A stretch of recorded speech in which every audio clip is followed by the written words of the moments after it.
You've woken up. You're exactly 6,000 years in the past. The only useful thing you have is a stone, and your mission, to invent ink. You have no pen, no paper, and no one to tell you how to do it. By the end of this video, you'll have unlocked the secret behind the 15,000-year-old cave paintings that we can still read today. And you'll see how you managed to do this with just a single stone, some ash you found later, and resin oozing from a tree. Don't forget to subscribe so you don't miss out on historical discovery stories like this. The first step, something everyone must do, which may seem simple, but was difficult back then, is to survive. If you starve to death, this mission loses all meaning. That's why ink won't even cross your mind for a long time. First, you explore your surroundings. This isn't easy, and it takes a long time. You learn everything little by little. That's the only way here. Then one evening, the fire goes out, and you're still rummaging through the cold pit looking for something warm. Your hands are blacker than they've ever been. But this isn't just any kind of black. It's a deep, stubborn black that doesn't wash away like ash usually does. You look even closer. It's charcoal, a fragile, dark piece that has transformed into something entirely different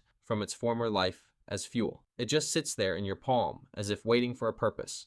You're curious. Out of sheer curiosity, you press your hand against the cave wall, and a line appears, a thin gray line, but it's there. You press harder, and it gets darker. You drag your finger across the rock, and it leaves exactly the mark you wanted. For the first time since you woke up here, something feels less like survival and more like being in control. But a smudge alone isn't a message.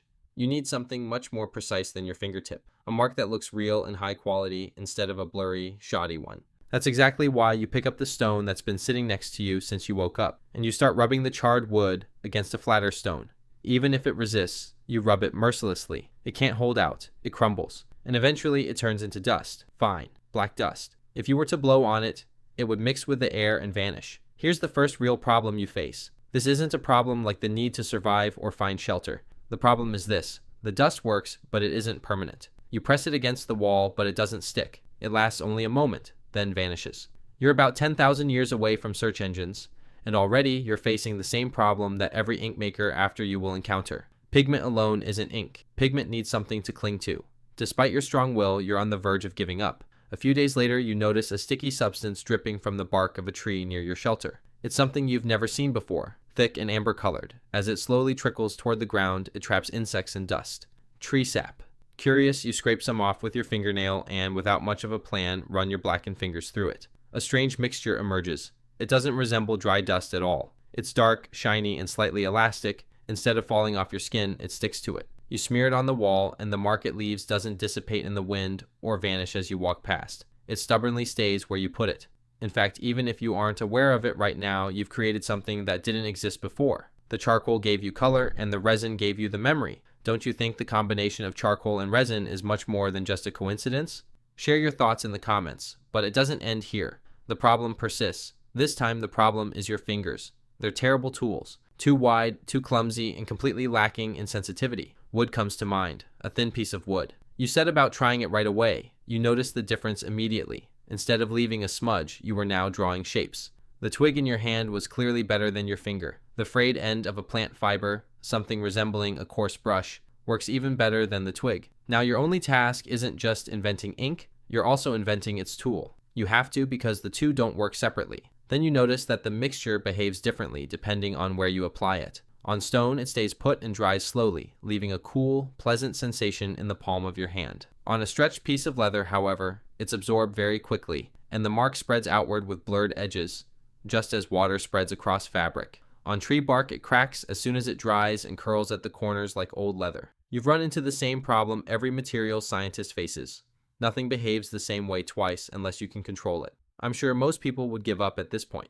But you're different. If the weather's good and the plant extract hasn't hardened overnight, you've managed to make things that work on certain surfaces. But sometimes a discovery that works isn't really a discovery yet. It's just a rumor.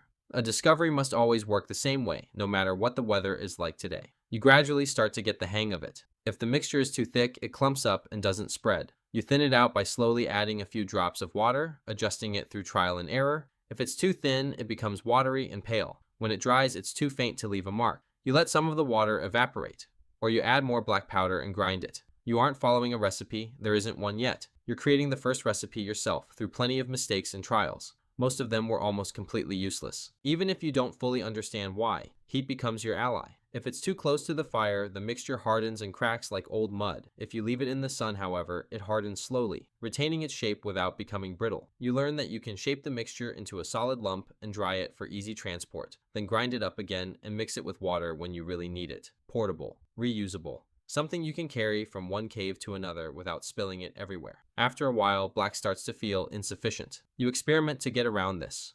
Reddish soil, ground in the same way as coal, leaves you with a warmer, rust-colored mark. In dim light, it's almost the color of dried blood. Different stones turn into completely different shades. A chalky yellow here, a matte green there. It all depends on which minerals are present on that particular slope. You're no longer working with a single ink. You're officially creating a small, imperfect palette. Every stone you're willing to grind on a day when the heat beats down from above becomes a color. As evening approaches, you find small carved stones and empty shells around the camp, and you think they're perfect for storing a small amount of the mixture at a time. This isn't a bad idea because they protect it from dust and are airtight enough to keep it from drying out overnight. Without even calling it by that name yet, you've successfully created your first inkwell, a tiny storage container that turns a one-time success into a repeatable habit. Habit is far more important than the mixture itself. Luck may come knocking once for some. What distinguishes an accident from an invention is the ability to achieve the same result whenever you want, by using what's at your fingertips. When you store your first batch in the shell and realize a week later that it's still usable, you've actually crossed that line without even noticing it. Your journey wasn't noisy. No lightning struck, no dramatic events occurred. All you had was a stone, some charred wood, and a tree that happened to be leaking sap nearby. But in that quiet, unassuming process, something extraordinary happened. In the past, a mark on the wall would vanish the moment you stopped looking at it, or the moment rain hit the stone. Is that the case now? Of course not, because you made an effort. That mark will remain on the wall you drew it on, even if you're no longer there. Centuries after you, Egyptian scribes developed carbon-based ink using soot and gum instead of tree resin, and some of the texts they wrote on papyrus are still legible today. The reason I'm telling you this is that the fundamental idea has never changed. You were the first to discover it. No one told you grind something black, mix it with something sticky, and apply it with a delicate tool. You stumbled upon these things on your own, carried along by time, and you raced against the very time that carried you. No one has ever won the race against time, but I'll count you as a winner. Today you have a pen in your hand, you have a screen. Even as you watch this video right now, there are thousands of colors changing in a matter of seconds.